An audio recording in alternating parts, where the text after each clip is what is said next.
Hello बच्चों, कैसे हो आप सभी। तो बेटा अब हमारे पास एनसीईआरटी का फर्स्ट क्वेश्चन है। हमें ये बताना है कि अगर ये कुछ नंबर्स दिए हुए हैं, अगर हम इनका स्क्वायर रूट फाइंड करें, जब हम इनका स्क्वायर रूट फाइंड करेंगे तो स्क्वायर रूट फाइंड करने के बाद जो नंबर आएगा उसका यूनिट डिजिट बताना है हमको। तो मैंने आपको प्रीवियस लेक्चर में ये अच्छे से समझाया था कि कैसे आपने करना है। एक बार हम दोबारा से भी रिवाइज कर लेते हैं। देखो, जब बेटा हम स्क्वायर रूट निकालेंगे वन का तो वो आता है वन। जब हम पॉजिटिव स्क्वायर रूट निकालते हैं 81 का, वो भी क्या आता है हमारे पास 9 आता है। अब दूसरा देखिए, जब हम पॉजिटिव स्क्वायर रूट निकालेंगे 4 का तो वो आता है 2। और अगर हम पॉजिटिव स्क्वायर रूट निकालते हैं 64 का तो वो आता है हमारे पास 8। अब उसके बाद अगर हम पॉजिटिव स्क्वायर रूट निकालेंगे 9 का तो वो आता है 3। अगर हम पॉजिटिव स्क्वायर रूट निकालेंगे 49 का बेटा तो वो आता है 7। अब देखिए, जब हम पॉजिटिव स्क्वायर रूट निकालेंगे 16 का तो वो आएगा 4।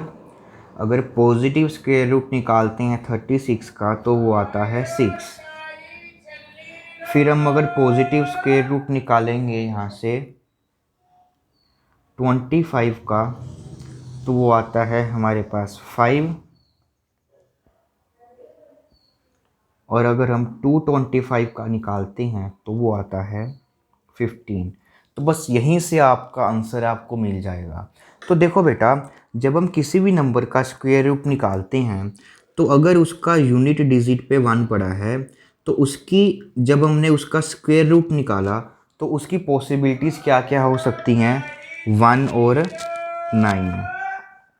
अगर किसी नंबर के यूनिट डिजिट 4 है, ये देखिए, जब हमने उसका स्क्वायर रूट निकाला तो उसकी पॉसिबिलिटीज़ क्या क्या हो सकती हैं, 2 और 8।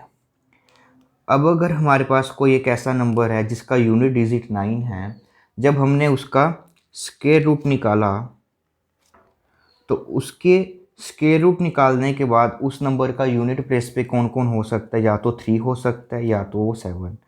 फिर अगर हम 6 निकालते हैं तो उसकी पॉसिबिलिटीज़ बेटा क्या क्या हो सकती हैं, 4 एंड 6।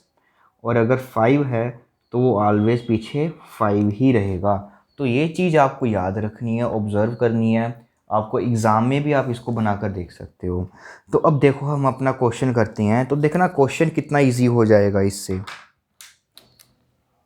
तो देखो, सबसे पहला है हमारे पास 9801। तो बेटा देखो, इसका यूनिट डिजिट क्या है हमारे पास, इस नंबर का जो यूनिट डिजिट है वो क्या है, 1।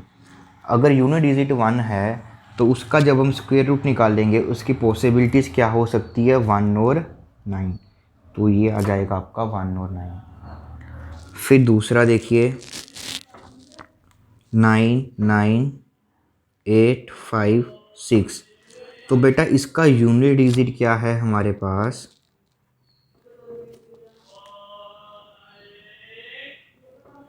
वो है 6। और जब भी हमारे पास यूनिट डिजिट 6 होगा तो जब उसका स्क्वायर रूट निकालेंगे उसकी पॉसिबिलिटीज़ क्या हो सकती है, 4 एंड 6। अब तीसरा देखिए, तीसरा है हमारे पास 9998001।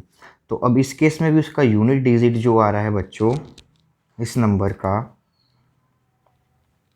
वो 1 है। और 1 की पॉसिबिलिटीज़ क्या हो सकती है, 1 एंड 9। अब फोर्थ वाले में हमारे पास ये बड़ा वाला नंबर दिया हुआ है इतना। तो इसका यूनिट डिजिट बेटा हमारे पास क्या आ रहा है, 5।